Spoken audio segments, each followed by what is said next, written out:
સંઘથી લઈને આજ સુધી તાલુકા મંડળથી માંડીને પ્રદેશ કે સેન્ટ્રલમાં ક્યારેય બે ફોર્મ ભરાયા નથી.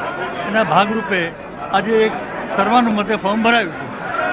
ભવિષ્યના બાપુ, અમદાવાદમાંથી હવે સીએમ પણ અમદાવાદના અને પ્રદેશ પ્રમુખ પણ અમદાવાદના, અને આપ પણ અમદાવાદ જિલ્લાના, વર્ષોથી આપ ભારતીય જનતા પાર્ટી સાથે કામ કર્યું છો. આ સંયોગને કેવી રીતે જોઈ રહ્યા છો? કારણ કે મેણું ભાગી ગયું. એમાં તમે વિસ્તાર ન જોવાય. ક્યારેય પણ એક જિલ્લાના બે મંત્રીઓ પણ હોય છે.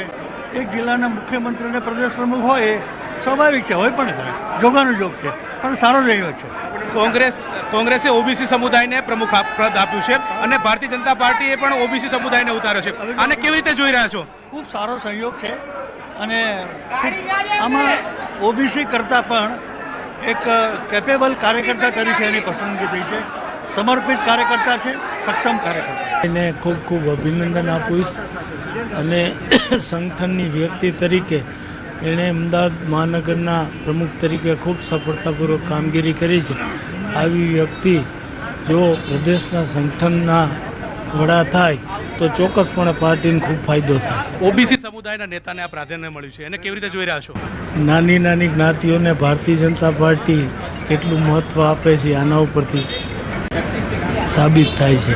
કારણ કે સમાજના તમામ વર્ગોને સાથે લઈ અને ચાલવાની ભારતીય જનતા પાર્ટીની જે નીતિ છે એ મુજબ નાની જ્ઞાતિની વ્યક્તિને આટલા મોટા પદ ઉપર આપી પાર્ટીએ તમામ સમાજોનું મહત્ત્વ સાબિત કર્યું છે. અનેક વખત નામ ચર્ચાતું હતું, પરંતુ ફાઇનલાઇઝ નામ હવે જાહેર થયું છે. એ આટલો બધો સમય લેવાનું કારણ શું, તાત્પર્ય શું?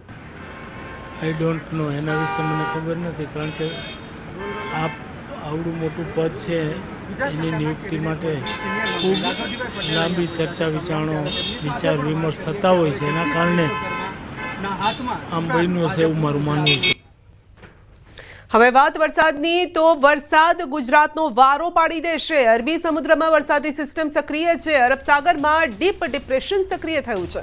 સૌરાષ્ટ્ર કચ્છમાં વીજળીના કડાકા ભડાકા રહેવાના છે. દરિયાકાંઠે 40થી 50 કિલોમીટરની ઝડપે પવન ફૂંકાશે. આગામી 3 કલાકમાં ડીપ ડિપ્રેશન ચક્રવાતમાં ફેરવાઈ જશે. આગામી 24 કલાક વેરાવળ અને અન્ય બંદરો પર 3 નંબરનું સિગ્નલ પણ લાગુ થઈ શકે છે. તો દક્ષિણના દરિયાકાંઠે DC1 સિગ્નલ લગાવવામાં આવ્યું છે. માછીમારોને આગામી 5 દિવસ દરિયો ન ખેડવાની સૂચના છે. આગામી 7 દિવસ હળવાથી મધ્યમ વરસાદની પણ આગાહી છે. તો ગુજરાતના પશ્ચિમ ભાગમાં વરસાદી માહોલ રહેવાની શક્યતા. ઓડિશા ડિપ્રેશન સક્રિય થતા ઓડિશા પાસે રાજ્યમાં હળવા વરસાદની આગાહી. વેરાવળ અને ભરૂચ પાસે મોન્સૂન વિથડ્રોવલ લાઇન પહોંચી છે. તો અત્યાર સુધી વરસાદ પીછો નહોતો છોડતો, પરંતુ હવે વાવાઝોડું આવી રહ્યું છે, એટલે ખેડૂતોની ચિંતા વધી રહી છે. ખાસ કરીને જે સૌરાષ્ટ્રનો દરિયાઈ પટ્ટો છે એ વિસ્તારોમાં અત્યારે હલચલ વધારે જોવા મળશે, કારણ કે પવનની ગતિ વધારે હશે, દરિયો ડોલશે. માટે માછીમારોને દરિયાકાંઠે અથવા તો દરિયામાં ન જવા માટે ખાસ सूचना अपाई जाए. अभी नॉर्थ ईस्ट अरेबियन सी के ऊपर परसिस्ट कर रहा है. इसका मूवमेंट जो है नॉर्थ वेस्टवर्ड है.